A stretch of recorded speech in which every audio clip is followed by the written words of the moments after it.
Audio Jungle. Kalau mau rekam suara dipersilahkan, dan kalau mau ada fotonya, foto diri sendiri juga nggak apa-apa. Jangan foto saya. Bismillah. Assalamualaikum warahmatullahi wabarakatuh.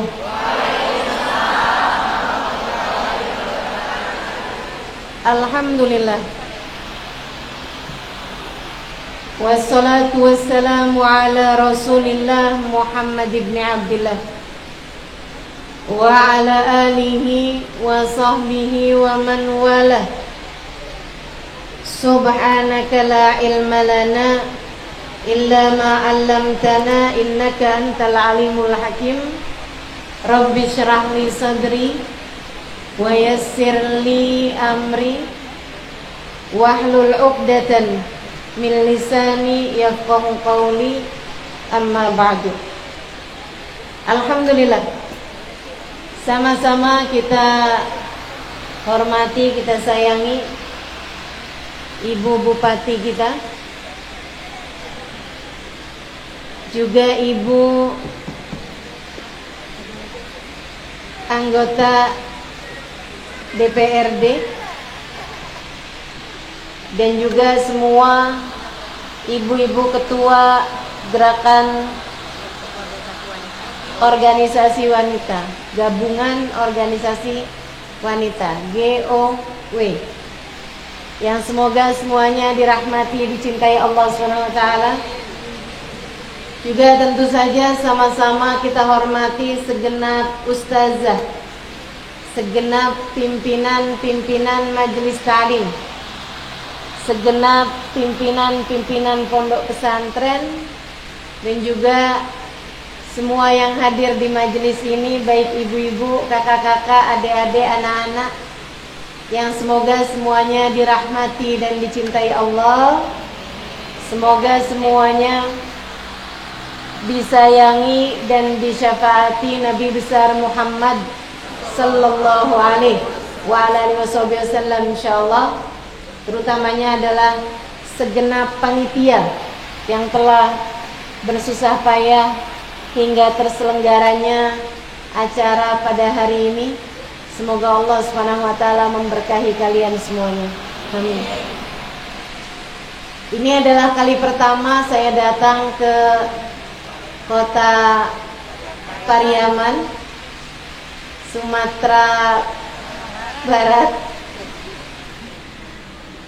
Mudah-mudahan warga-warganya jadi warga yang selalu dibahagiakan Allah. Hidup bahagia, mati husnul khotimah, di akhirat masuk surga. Amin. Ya Rabbal Alamin. Sekali lagi jangan foto ya, Dek. Teman-teman sekalian yang saya muliakan, dan temanya hari ini adalah kekuatan doa. Wah, nih kekuatan doa. Mudah-mudahan Allah jadikan kita salah satu dari hamba-hamba yang selalu berdoa, yang dekat dengan doa, orang-orang yang doanya didengar Allah, dijabah Allah Subhanahu wa ta'ala. Saudara sekalian, doa tidak pernah sekedar. Itu adalah semua yang kamu perlukan. Doa tidak pernah sekedar. Ia adalah semua yang kamu perlukan. Kenapa? Karena kita semua manusia dicipta Allah lemah. Kita semua manusia dicipta Allah Subhanahu wa ta'ala tidak cukup memiliki kekuatan untuk bisa menghadapi problematika kita dalam kehidupan. Yang kecil diuji, yang besar diuji, yang tua diuji. Kita perlu kekuatan yang sangat besar dalam hari-hari kita ini, teman-teman sekalian. Keadaan tidak selalu mudah untuk kita jalani, betul? Ada saatnya sakit, ada saatnya sulit, ada saatnya sempit, ada saatnya kita dipuja, tapi ada saatnya kita juga dicaci. Ada saatnya kita berbuat kebaikan, namun ada saatnya pula hati kita tak tahan, tergoda, hingga kita terjerumus berbuat kesalahan dan dosa-dosa. Wajar, sebagai seorang manusia, Allah memang menciptakan kita lemah. Khuliqal insanu dha'ifa. Kata Allah dalam Al-Quran, manusia diciptakan dalam keadaan lemah.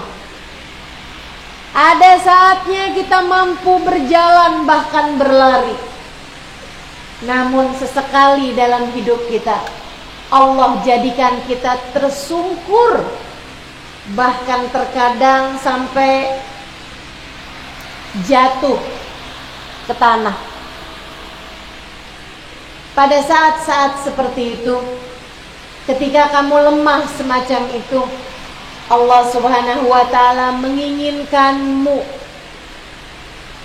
untuk kamu memakai senjata paling ampuh dalam menghadapi berbagai kesulitan-kesulitan hidup di dunia ini. Senjatanya namanya doa. Senjatanya namanya doa. Kamu perlu berdoa untuk saat susahmu, saat sakitmu, saat sedihmu. Ibu sekalian. Terus kalau kita lagi nggak susah, kalau kita lagi baik-baik aja, berarti nggak perlu doa, Ustazah? Perlu juga. Kenapa gitu? Karena kamu tak pernah tahu apa yang akan menjelang untukmu di depan. Dan karena juga, saudariku sekalian, sesudah kehidupan di atas muka bumi ini ada kehidupan yang jauh lebih berat yang akan kita jalani sesudah kematian kita, yaitu saat kita datang kepada Allah menuju negeri akhirat.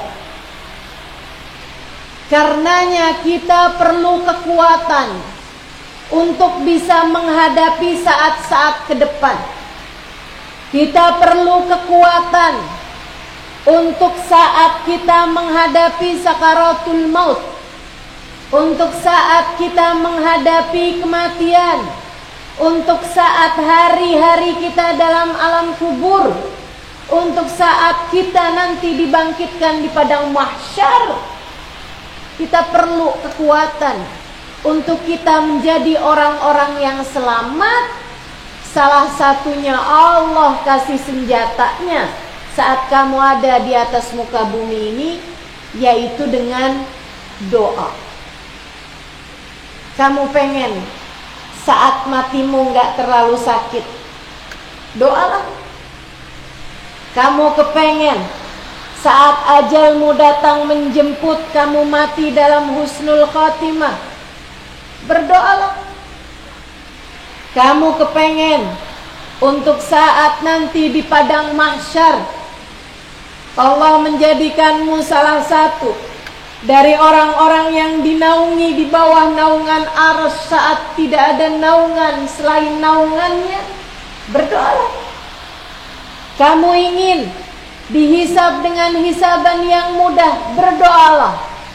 Kamu ingin di saat nanti Nabi Muhammad digiring di hari akhirat, para nabi-nabi ada di belakang Nabi Muhammad, para sahabat Nabi Muhammad ada di belakang Nabi Muhammad, para keluarga Nabi Muhammad ada di belakang Nabi Muhammad, para ulama-ulama ada di belakang Nabi Muhammad, orang-orang soleh ada di belakang Nabi Muhammad.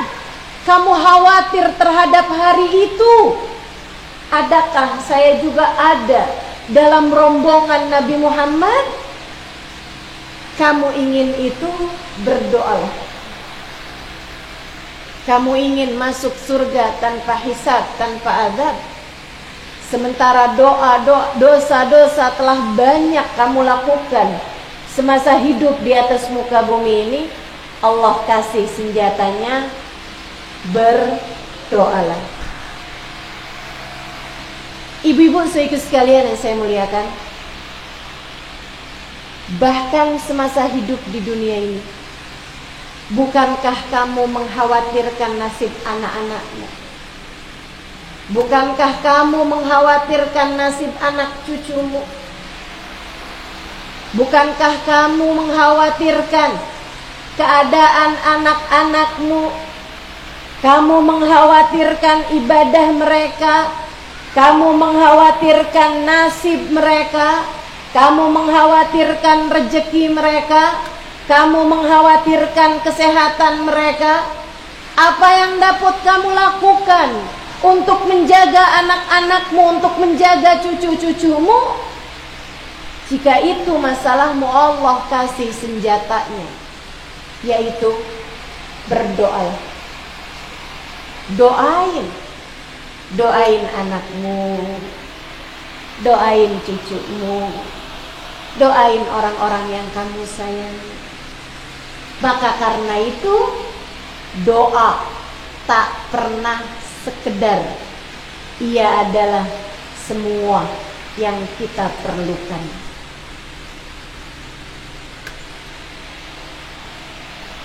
Sahabat nanya sama Nabi, "Ya Rasulullah, Allahu ba'id hatta unadi am huwa garib hatta unaji?" Wahai Rasul, Allah itu jauh sehingga aku harus memanggilnya dalam doaku, ataukah Allah dekat sehingga aku cukup berbisik dengannya? Rasul, kalau saya doa, gimana cara saya kepada Allah? Saya harus ya Allah dengan suara keras saya memanggil karena Allah jauh sehingga saya harus memanggilnya, ataukah Allah dekat sehingga saya cukup dengan berbisik padanya, ya Allah, ya Allah, ya Allah?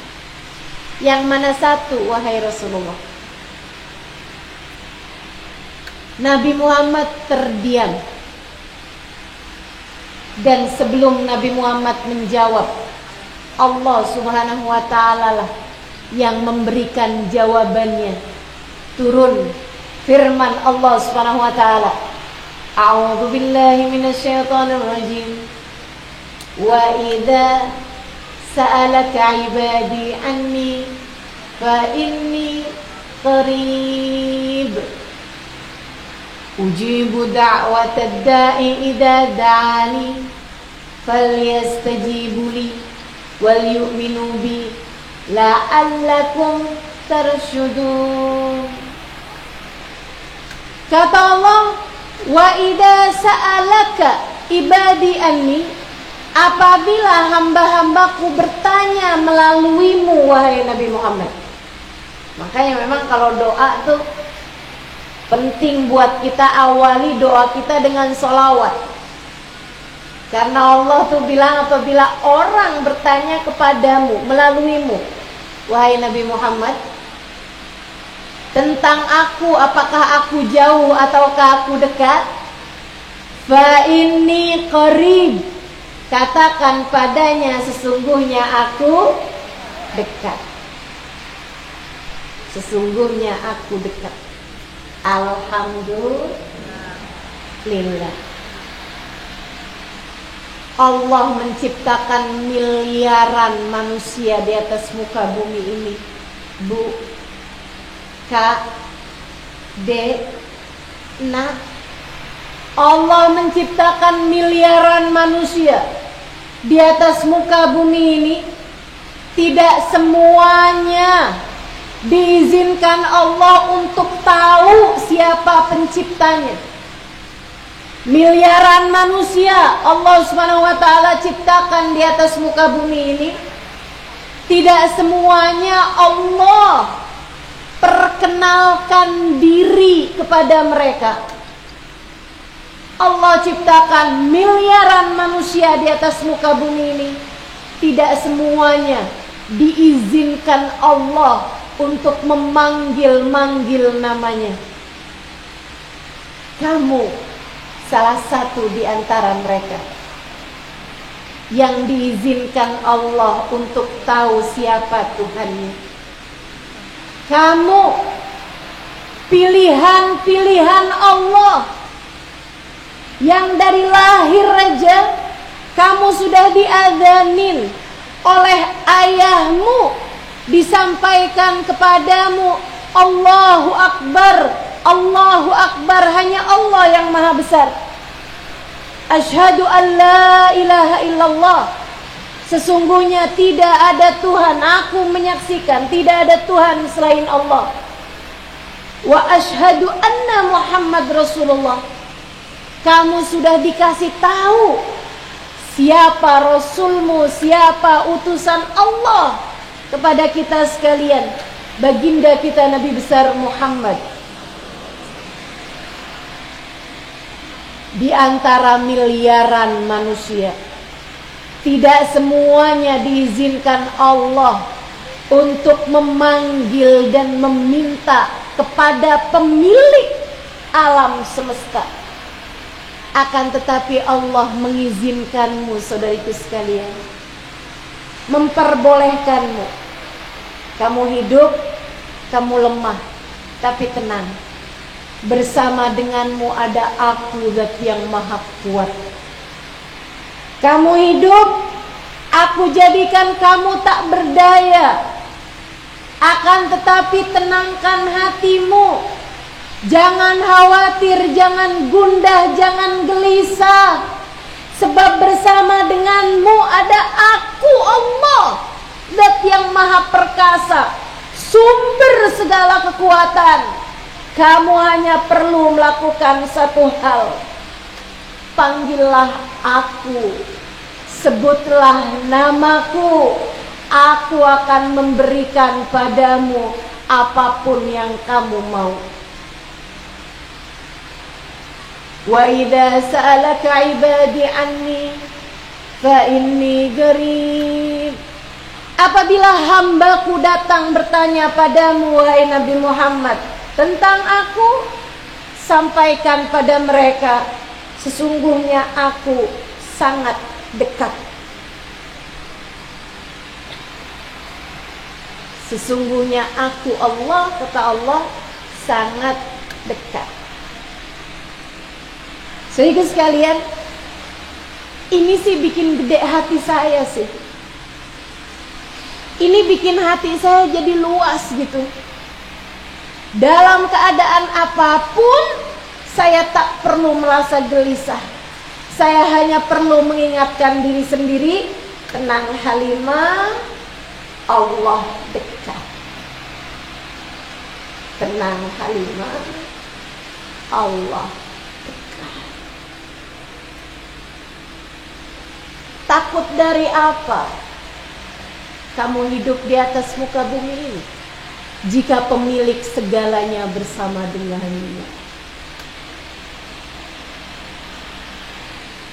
Khawatir dari apa, Bu?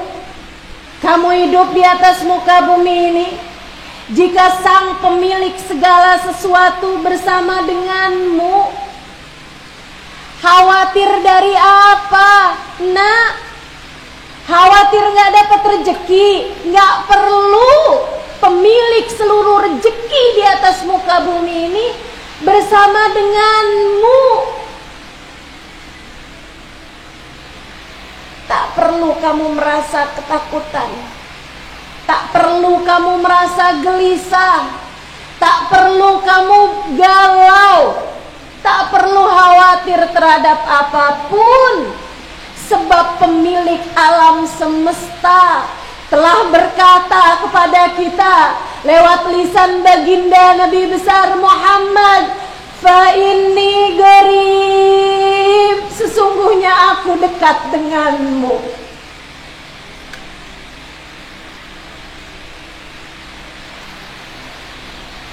Kamu kalau lagi takut, lagi khawatir, lagi gelisah, pasti karena kamu sedang lupa padanya. Ingetin aja, tenang, kita punya senjata paling besar dalam menghadapi berbagai macam kesulitan, rintangan, kekhawatiran, apapun aja bentuknya. Kita akan mampu melewati semuanya. Kenapa? Sebab kita sebagai umat Islam, Allah telah perkenankan kita untuk dapat memanggil-manggil namanya, untuk dapat meminta kepadanya, untuk dapat menyebut-nyebut namanya. Wa idza sa'alaka ibadi anni fa inni qarib, sungguhnya aku dekat denganmu dan tak pernah jauh. Allah tuh banyak sifatnya yang berlawanan, saudara sekalian. Kalau kamu baca di Asmaul Husna, ada sifatnya Allah, zat yang maha memaafkan, Ghafur, Ghaffar. Sifat Allah maha memaafkan, maha mengampuni dosa-dosa. Tapi jangan salah, jangan ngentengin, karena Allah juga punya sifat Al-Muntaqim, zat yang maha berat ketika membalas. Allah kalau mau balas, Allah balas dengan balasan yang sangat menyakitkan. Allah punya sifat yang berlawanan. Allah punya sifat memaafkan, Allah juga punya sifat membalas dosa-dosa dan keburukan. Allah punya sifat zat yang maha keras, tapi Allah juga punya sifat zat yang maha lembut. Allah punya sifat aziz, zat yang maha keras, tapi juga Allah punya sifat latif, zat yang maha lembut. Akan tetapi Allah menamakan dirinya Qarib, zat yang maha dekat, dan Allah tidak pernah menamakan dirinya sebagai Al-Ba'id, zat yang jauh. Sebab Allah tak pernah jauh dari kita. Maka rasa jauh dari Allah itu hanyalah rasa, tidak pernah menjadi fakta. Kenyataannya Allah tidak pernah jauh darimu, Bu. Allah tidak pernah jauh dari muka. Allah tak pernah jauh darimu, Dek. Allah tak pernah jauh darimu, Nak. Maka di saat kamu merasa orang tuamu meninggalkanmu, panggillah nama Allah. Katakan padanya, ya Allah,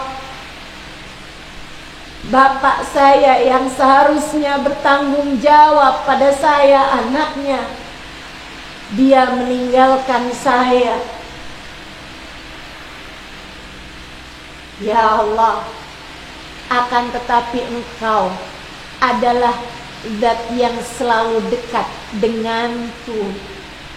Maka ya Allah, jangan pernah tinggalkan aku. Allah gak pernah jauh darimu, Nak. Orang tuamu sekalipun bisa saja jauh, tapi Allah tidak.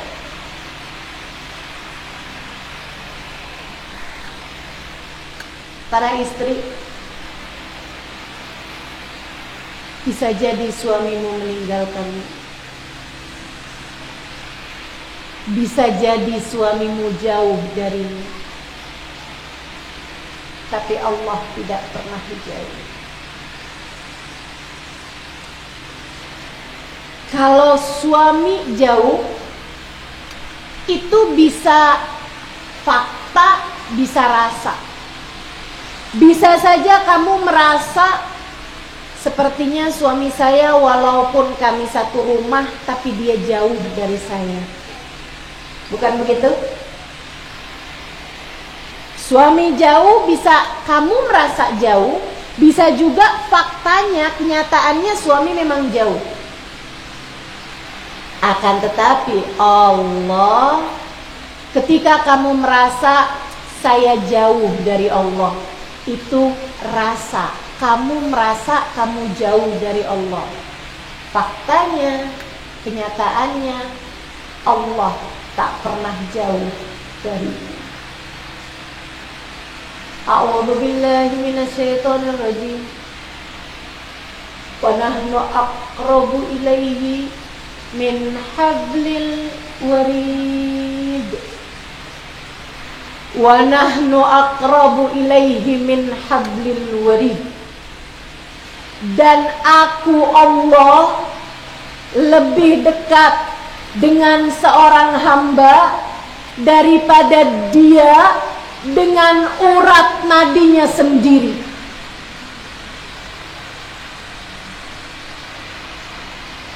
Saya lama memikirkan ayat ini, teman-teman. Betapa indahnya Allah ketika menceritakan tentang kedekatannya dengan kita seorang hamba. Kenapa Allah pakai istilah aku lebih dekat denganmu daripada kamu dengan urat nadimu sendiri? Kenapa nggak pakai istilah yang lain gitu? Saya pikir-pikir, apa ya? Kalau dekat tuh apa? Nggak pernah ninggalin, selalu bersama, mepet terus gitu. Apa? Bayangan. Kenapa Allah nggak pakai istilah aku lebih dekat denganmu daripada kamu dengan bayanganmu sendiri? Ibu pernah nggak jauh dari bayangannya? Oh, saya di sini tapi kok bayangan saya sebelah sana ya? Pernah begitu? Nggak pernah. Kita tuh sama bayangan deket banget gitu. Di mana kita berada, bayangan kita selalu dekat dengan kita. Tapi di saat gelap bahkan bayanganmu pun pergi darimu. Allah tidak begitu. Kata Allah, aku lebih dekat lagi daripada itu. Seperti apa ya Allah? Seperti dirimu dengan detak jantungmu sendiri. Seperti dirimu dengan urat nadimu sendiri. Seperti dirimu dengan detak nadimu sendiri.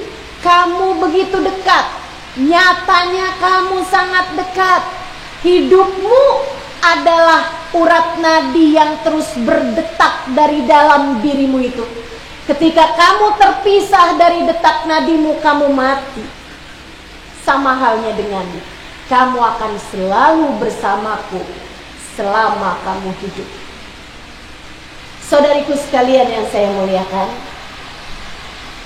akan tetapi memang urat nadi, Allah benar banget ngasih kata-kata.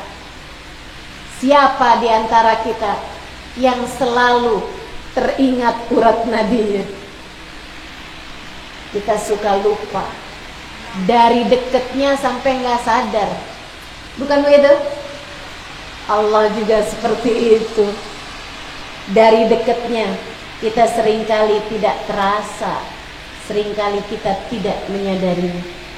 Semoga kita bisa terus jadi hamba yang selalu menyadari kedekatannya dengan Allah Subhanahu wa ta'ala. Wa idza salaka ibadi anni fa inni qarib ujibu da'watad da'i idza da'ani. Aku akan mengijabah doa dari siapapun yang memanggilku, doa dari siapapun yang menyerukan namaku. Kamu memanggil namaku, aku akan dengarkan doamu dan aku akan mengijabahnya pada waktu yang paling tepat. Saudaraku sekalian yang saya muliakan, kita hanya perlu terus-terusan berdoa. Kita hanya perlu terus-terusan meminta. Sebab itu adalah senjata kita. Jangan mau jauh-jauh dari doa. Itu adalah kekuatanmu, Bu. Kekuatanmu, Kak, Dek, Nah. Kamu pengen hidupnya bahagia, pengen hidupnya mudah, pengen hidupnya terarah, pengen hidupnya benar, pengen hidupnya selamat dunia dan akhirat, maka saya sampaikan padamu salah satu senjatanya adalah doa. Ustazah, tapi saya udah doa Ustazah, lama gak dijabah-jabah juga. Jadinya saya putus asa, saya berhenti berdoa. Saya kasih tahu gini, semua doa tuh pasti dijabah. Semua doa pasti dijabah. Tapi cara Allah ijabah, semua doa yang didengar Allah pasti dijabah. Allah Maha mendengar. Semua doa yang layak diterima Allah, Allah akan ijabah. Nah masalahnya, doa ijabah itu ada pintunya, ada gerbangnya. Apa gerbangnya? Apa gerbangnya doa? Ya, kalau masuk sih udah pasti diterimanya. Kalau masuk, cuman masalahnya doa kamu masuk apa enggak nih gitu. Nah doa tuh punya gerbang. Gerbangnya doa adalah al-malul halal, harta halal yang kamu konsumsi. Makannya jangan sampai dari uang haram. Orang kalau masuk makanan haram masuk dalam perutnya, selagi makanan itu ada dalam perutmu, doamu tidak akan diterima Allah SWT. Berdasarkan hadis sahih yang disampaikan Nabi Muhammad SAW, ada di dalam kitab Riyadhus Shalihin, kumpulan hadis yang disusun Imam An-Nawawi. Atau kalau ibu-ibu suka kitab-kitabnya yang kecil-kecilan aja, ada bahkan dalam kitab Al-Arba'in An-Nawawiyah. Ada tuh di situ hadis nomor 4 kalau saya nggak salah ingat. Innallaha thayyib la yaqbalu illa thayyiba. Sesungguhnya Allah itu indah, tidak mau menerima kecuali yang indah. Allah itu bersih, gak mau menerima yang kotor-kotor. Allah indah, tidak mau menerima kecuali yang indah. Yang buruk, yang menjijikkan Allah gak mau terima. Apa tuh yang buruk, yang menjijikkan? Makanan haram masuk dalam perutmu, pakaian haram yang kamu kenakan. Apa maksudnya pakaian haram, makanan haram? Apakah maksudnya makan babi atau makan atau pakai sutra bagi kaum laki-laki? Itu iya. Akan tetapi lain daripada itu, yang dimaksudkan dari makanan haram atau pakaian haram adalah makanan atau pakaian yang buat belinya uangnya dihasilkan dari pekerjaan yang haram. Pekerjaan yang haram tuh kayak apa? Korupsi, nipu, nyuri, hasil dari menggandakan uang, kerja jadi tukang renten. Orang datang utang 100.000, bayar bulan depan 110.000, atau bahkan 120.000, atau nambahnya tambah pakai beras juga. Ini namanya teman-teman sekalian adalah uang haram. Atau ibu-ibu nih ngambil dari uang saku suami tanpa izin dari suaminya. Atau anak ngambil dari dompet ayahnya atau dari tas ibunya, gitu ya, tanpa seizin dari mereka. Itu juga sesuatu yang haram, saudara sekalian. Ini kayaknya kebanyakan sih ibu-ibu pas lagi nyuci baju suami nih, kalau udah ketemu ada uang, alhamdulillah rezeki istri soleha. Bu, kalau memang begitu, sampaikan aja sama suaminya. Saya pikir-pikir di rumah kita ini kan harus kita buat peraturan. Suaminya bilang, maksud kamu peraturan apa? Contohnya, yang saya temukan di saku baju saat nyuci berganti milik, jadi milik yang nemunya. Kalau suami halal, suami ridho, jatuhnya jadi uang halal. Tapi kalau enggak, hukumnya statusnya adalah haram. Yang serem sih kayak warisan saudara kita kuasai. Rumah yang seharusnya dibagi waris karena pemiliknya sudah meninggal dunia, akhirnya malah dikuasai oleh satu orang. Nah itu kalau orang itu orang lain terserah deh. Jangan sampai orang tersebut adalah dirimu. Kamu jangan jadi orang yang begitu. Hak waris dari saudaramu kamu kuasai. Kenapa soalnya? Kalau saya yang menguasainya. Apalagi jika itu terkait sama hartanya anak yatim. Hati-hati Bu, hati-hati Kak.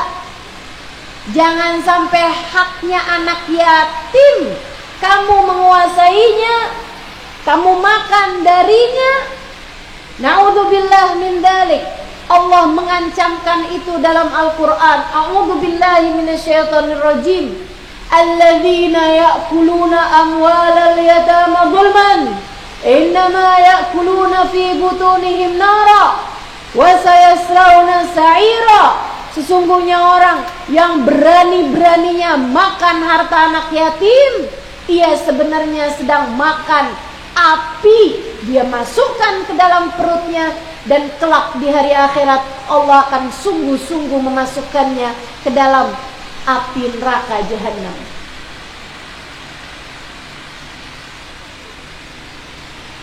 Serem. Jangan berani-berani sama harta haram. Ini berapa hari lagi nih akan masuk hari Asyura. Biasanya pada hari Asyura tuh banyak orang bikin santunan anak yatim. Bagus, bagus. Itu adalah suatu hal yang sangat dianjurkan dalam agama kita, terutama pada hari Asyura. Tapi hati-hati. Buat ibu-ibu, teman-teman, kawan-kawan yang ngumpulin harta dengan bahasa santunan anak yatim, itu uangnya harus benar-benar 100% kamu peruntukkan buat anak yatim. Nggak boleh dibeliin nasi saat kamu lagi beredar pergi ke rumah orang-orang buat ngambilin uangnya tersebut. Kamu lapar, kamu belikan dengan uang itu makanan, atau kamu buat acara sebagian pakai uang tersebut yang jatuhnya tidak kepada anak-anak yatim. Artinya yang kamu makan tersebut adalah harta yang haram. Berhati-hatilah terhadap harta yang bukan hakmu. bikin doamu tidak akan didengar oleh Allah. Nabi bahkan melanjutkan ucapannya dengan memisalkan, dengan memberi contoh rajul as'ad aghbar atala safaru madda yadayhi ila sama wa qala ya rab ya rab.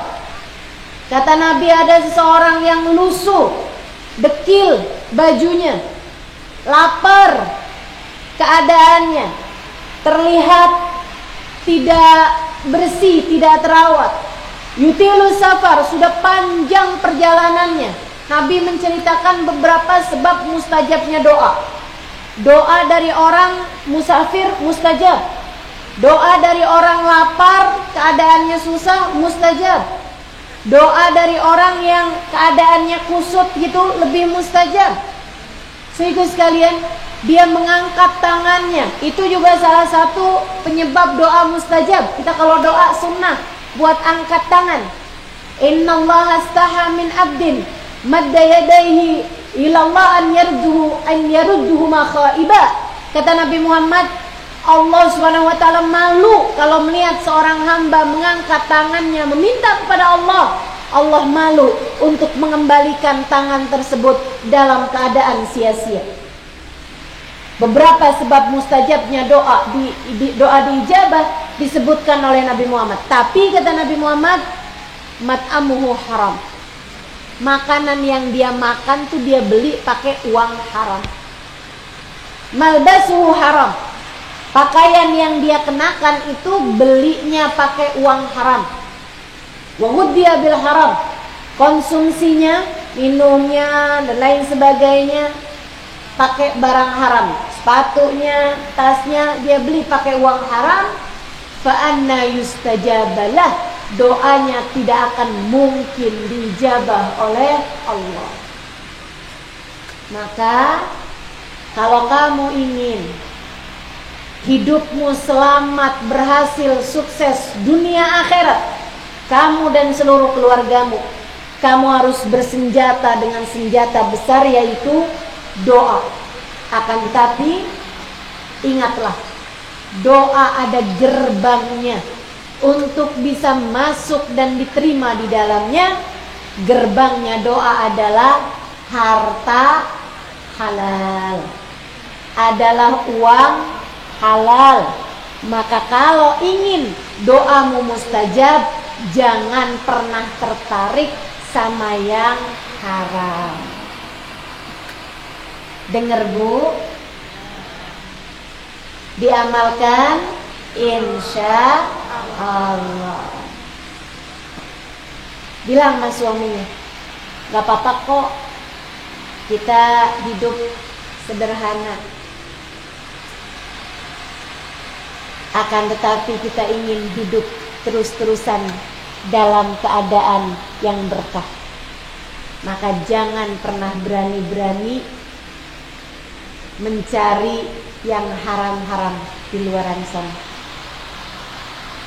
Ibu ya, buat ibu-ibu yang kerja juga, mendingan dikit tapi halal Bu, jatuhnya berkah.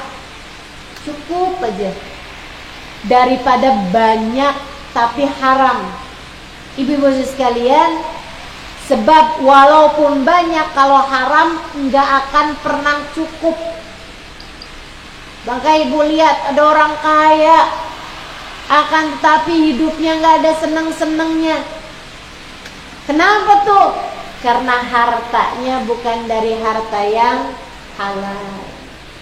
Maka ibu mesti benar-benar minta sama Allah, ya Allah, jangan biarkan kami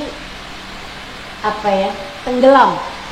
Jangan biarkan kami bersinggungan dengan harta yang haram, ya Allah. Jauhkan kami dari yang haram. Jauhkan kami dari yang haram.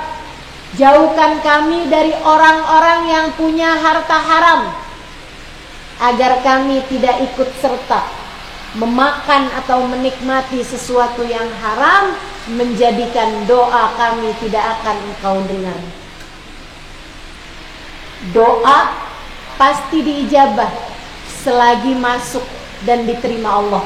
Nah, syarat untuk masuk dan diterima Allah itu harus melewati gerbang doa, yaitu harta yang halal. Kalau doamu itu sudah lewat, tidak ada yang haram yang ada dalam dirimu, makananmu halal, minummu halal, kemudian kamu beli baju pakai uang halal, kamu dapat barang-barang dari cara yang halal. So itu sekalian yang saya muliakan, nah yang halal-halal ini Bu, kamu pakai buat ibadah, kamu pakai buat doa, kamu tinggal di rumah yang halal, bukan merupakan rumah sengketa, bukan rumah yang seharusnya dibagi tapi kamu menguasainya gitu ya. Itu kalau semuanya udah halal, doamu pasti diijabah Allah, pasti diijabah Allah. Tapi cara Allah mengijabah tidak selalu sama. Nih saya akan sampaikan. Satu, doa yang diijabah dengan segera. Itu ada. Kamu minta, kemudian Allah ijabah doa tersebut dengan segera. Ya Allah, sehatkan anak saya. Subhanallah, gak lama kemudian anakmu sehat. Doa diijabah dengan segera. Ada adik-adik nih hadir di majelis, kemudian dia doa, ya Allah, saya pengen dong cepet-cepet bertemu dengan imam dalam rumah tangga. Pertemukan segera saya dengan jodoh ya Allah. Doa nih. Tahu-taunya besoknya bapaknya bilang, nak, kemarin ada yang datang ke rumah kita. Siapa Pak? Pak Lurah.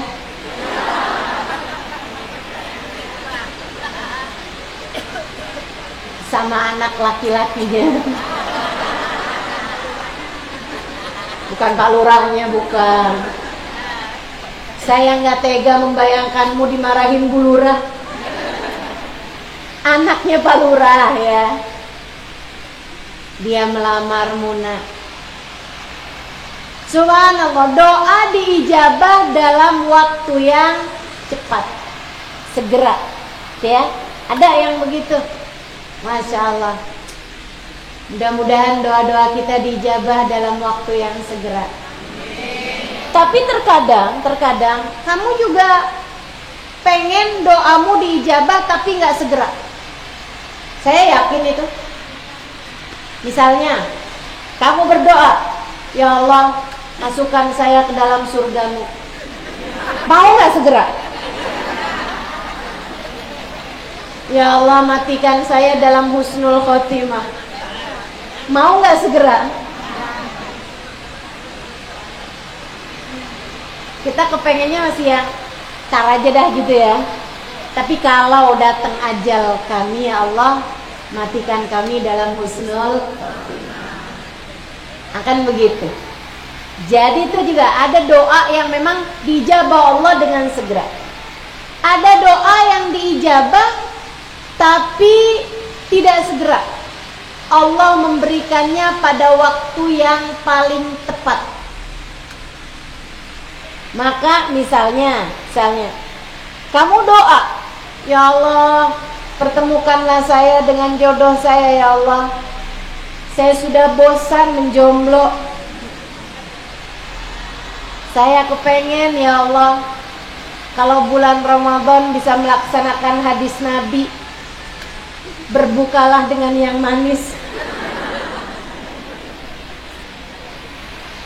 Tapi ternyata datang sebulan, 2 bulan, bahkan setahun, 2 tahun, doamu belum juga diijabah. Tenang, dek, Allah akan mengijabahnya pada waktu yang paling tepat. Kenapa gitu? Bisa jadi gini nih, saat kamu berdoa minta jodoh yang soleh, kan doa jangan asal doa. Kamu kan doanya, ya Allah, pertemukan saya dengan jodoh yang soleh.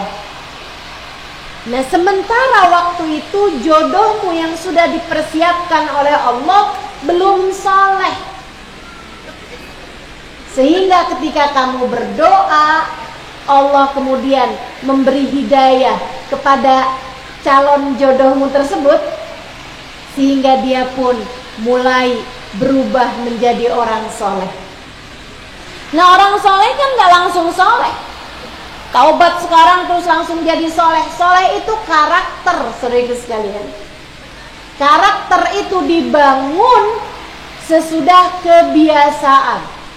Dan mengubah kebiasaan sekurangnya perlu waktu 40 hari lamanya. Artinya kan dari kamu berdoa, Allah kemudian memberikan hidayah, kemudian dia pun berubah hatinya, kemudian dia pun istilahnya hijrah, gitu ya. Kemudian dia pun bertaubat dari dosa-dosa, dia hijrah, menghijrahkan dirinya dari keburukan kepada kebaikan-kebaikan. Kemudian dia membiasakan diri kepada kebaikan-kebaikan tersebut. Berjumpa denganmu bisa jadi 2 tahun kemudian sesudah dia benar-benar menjadi orang soleh. Gitu. Tapi bagus. Daripada saat kamu berdoa, ya Allah pertemukan saya dengan jodoh saya ya Allah, belum soleh juga gak apa-apa ya Allah. Nanti kamu ketemu sama laki-laki yang belum soleh, belum tentu kamu kuat untuk menjadi istrinya. Bisa jadi kamu gak tahan menghadapi laki-laki yang tidak soleh ini. Bisa jadi juga kamunya tahan, tapi kamu berubah menjadi perempuan yang tidak soleh. Karenanya Allah mengijabah pada waktu yang paling tepat. Gak usah khawatir itu. Teruslah berdoa. Teruslah berdoa. Enak. Kalau udah Allah yang ngasih pada waktunya tuh semuanya enak. Tapi kalau enggak Allah yang ngasih pada waktu yang tepat, ibarat buah-buah karbitan. Buah karbitan rasanya enak? Enggak pernah enak, teman-teman. Jadi biarkan Allah subhanahu wa ta'ala mengijabah pada waktu yang tepat. Kalau doa jangan suka maksa. Ya Allah, saya seneng banget sama anaknya Pak Lurah. Ya Allah, jodohkan saya dengannya. Ya Allah, kalau emang jodoh saya bukan dia ya Allah, carikan saya orang yang mukanya kayak dia, yang badannya kayak dia, yang seumuran dia. Ya Allah, daripada susah-susah mending dia aja ya Allah. Doa maksa. Jangan. Kalau doa jangan. Termasuk nih ibu-ibu nih. Bu, kamu kadang-kadang nih ya, anak dilamar sama orang atau anak disenengin sama orang, tapi anaknya nggak suka gitu misalnya. Atau anaknya tuh kayak yang mama nggak mau saya mah misalnya gitu kan. Jangan maksa. Kamu jangan doanya kayak gini. Ya Allah, jodohkan anak saya dengan dia. Ya Allah, bukakan hatinya biar mau sama dia. Kamu tahu apa tentang urusan jodoh? Bu, jangan sombong. Kamu nggak tahu apakah anak itu baik bagi orang tersebut. Kamu nggak tahu apakah dia baik bagi anakmu. Kamu hanya bisa lihat sisi luarnya aja. Dalamnya, keadaannya, batinnya, nasibnya kamu nggak pernah tahu. Betul? Maka kalau doa tuh jangan suka ngatur Allah. Ini saya kasih tahu nih. Kalau doa jangan suka ngatur sama Allah Subhanahu wa taala. Takutnya diijabah kamu nyesel. Misalnya contoh doa yang ngatur, ya Allah masukkan anak saya di sekolah itu. Emang kamu tahu sekolah itu baik bagi anakmu? Belum tentu. Belum tentu. Maka jangan. Ya Allah, nikahkan anak saya dengan laki-laki itu. Kamu tahu baik atau tidaknya? Belum tentu. Ya Allah, jadikan kami bisa pindah di rumah yang itu. Kamu tahu rumah itu baik bagimu? Belum tentu. Belum tentu. Maka kamu gak pernah, sesuatu hal yang kamu gak tahu baik gak baiknya, jangan berdoa yang sifatnya tidak terbuka gitu. Biarkan Allah mengaturkannya untukmu. Intinya aja, kamu pengennya apa? Ya Allah, karuniakan pada saya jodoh yang soleh. Oh, kamu pengen jodoh? Oke, minta aja, jodohnya aja udah. Biarkan Allah memilihkannya untukmu. Ini dia. Kamu pengen anakmu bersekolah di sekolah yang bagus, kan gitu ya? Yang baik baginya buat masa depannya. Ya udah, doanya gitu aja. Ya Allah, berikanlah ilmu yang manfaat bagi anak saya, ya Allah. Gitu. Itu jauh lebih baik tuh. Biarkan Allah yang akan mengaturkannya untukmu. Jangan maksa kalau doa. Biarkan Allah memilihkannya untukmu yang terbaik.